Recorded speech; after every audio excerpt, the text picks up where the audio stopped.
Good evening, friends. Welcome to Zero hello Fear students, Maths. Welcome to zero fear math. Mensuration series में आपके लिए एक प्यारा सा क्वेश्चन लाया हूँ। इसमें आपको आपका स्फेयर और सिलेंडर दोनों का रिवीजन एक साथ हो जाएगा। तो चलिए क्वेश्चंस को तरफ पढ़ते हैं। जीरो फियर मैथ में आपको सिखाया हुआ है कि सबसे पहले क्वेश्चंस को बड़े ध्यान से पढ़ना है, पहला चीज़। दूसरी बात, क्या डेटा हमारे पास ऑलरेडी अवेलेबल है उसको एनालाइज करना है।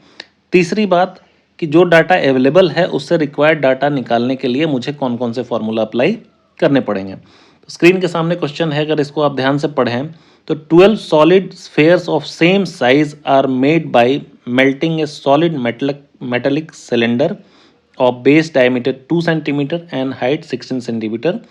The diameter of each sphere is what? ये हमारा क्वेश्चन है।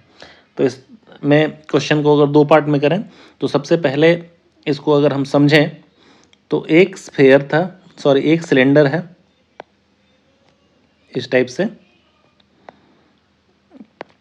इस सिलेंडर को हमने डायमीटर, इसका बेस डायमीटर इसका है 2 सेंटीमीटर। ठीक है, डायमीटर इसका कितना दे दिया, 2 सेंटीमीटर।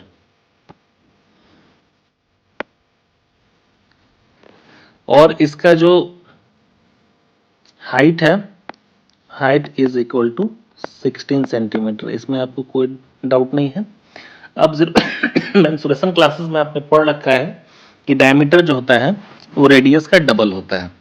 ठीक, अब क्वेश्चन में यह है कि इसी स्फेयर को हमने पिघलाया है। क्या किया है, पिघलाया है। जब इसी स्फेयर को हमने पिघलाया है तो जाहिर सा बात है कि वॉल्यूम जो होगा, वॉल्यूम इस स्फेयर का, इससे जो छोटे छोटे कई इस सिलेंडर का, ये 12 बने हैं इससे, 3 4 7 5 12।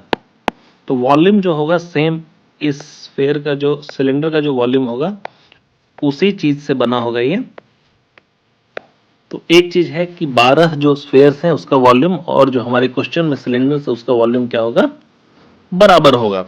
ठीक है, तो सबसे पहले हम क्या करते हैं, यहाँ पे इस सिलेंडर का वॉल्यूम निकाल लेते हैं। फर्स्ट काम हमारा यही होगा कि सिलेंडर का वॉल्यूम निकाल लें।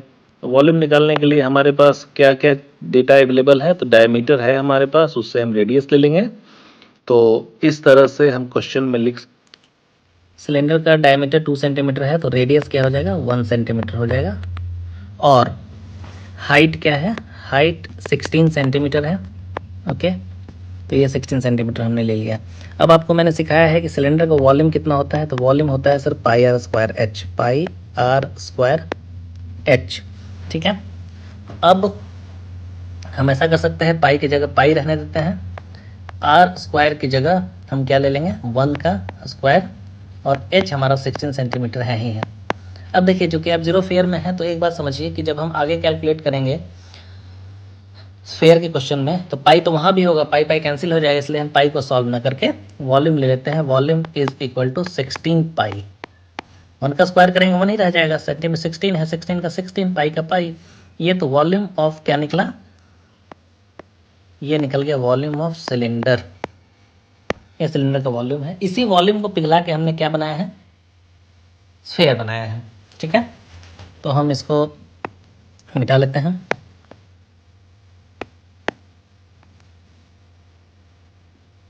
अब सिर्फ यहाँ लिखते हैं वॉल्यूम कितना आया था हमारा, 16 पाई।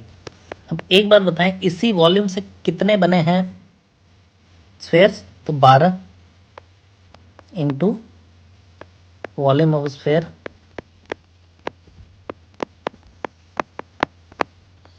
तो कितना हो जाएगा 16 पाई। इसमें कोई डाउट है आपको, यानी 12 स्फेयर्स हैं तो 12 का वॉल्यूम जोड़ेंगे, मल्टीप्लाई करेंगे, तभी तो जाके आपका ये वॉल्यूम मिलेगा आपको।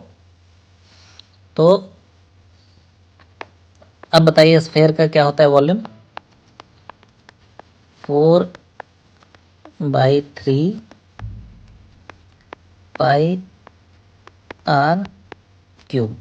इसमें कोई डाउट आपको, बिल्कुल नहीं। और इज इक्वल टू कितना होगा, 16 पाई। ठीक है, यहाँ तक आपको कोई दिक्कत नहीं है। क्वेश्चन में हमेशा से हमें क्या चाहिए, डायमीटर ऑफ ईच स्फेयर चाहिए।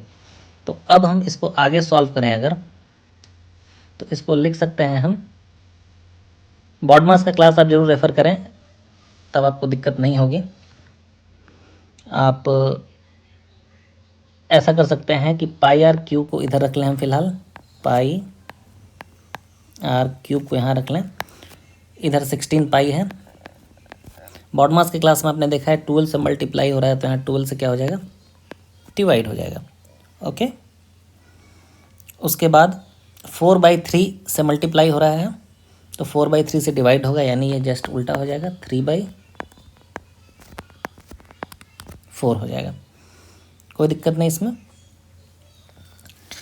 अब ये पाई से मल्टीप्लाई हो रहा है, तो हम ये भी कह सकते हैं कि पाई भी इधर से हटा के हम इसको यहाँ 1/पाई ला सकते हैं। देखिए पाई से पाई कैंसिल हो गया है ना, 4 4 जा 16 हो गया, 4 3 जा 12 कैंसिल हो गया, 3 1 जा 3 हो गया। तो r cube is equal to आया 1 सेंटीमीटर। इसमें कोई दिक्कत नहीं है किसी को। अब आर क्यूब 1 सेंटीमीटर है, तो आर कितना हो जाएगा, सिंपल 1 सेंटीमीटर। ठीक है, अब क्वेश्चन में क्या था, स्फेयर का डायमीटर कितना होता है, डायमीटर होता है 2 इंटू आर यानी is equal to 2 into 1। Answer हमारा हो गया 2 सेंटीमीटर। यानी इसका कहने का ये मतलब हुआ कि उस सिलेंडर को पिघला के हम 12 जो अलग अलग स्फेयर बनाएंगे, वो स्फेयर 2 सेंटीमीटर डायमीटर का होगा। बड़ा इजी क्वेश्चन है, बहुत आसानी से समझाया गया। अगर अच्छा लगा आपको तो चैनल को सब्सक्राइब करें। Thank you.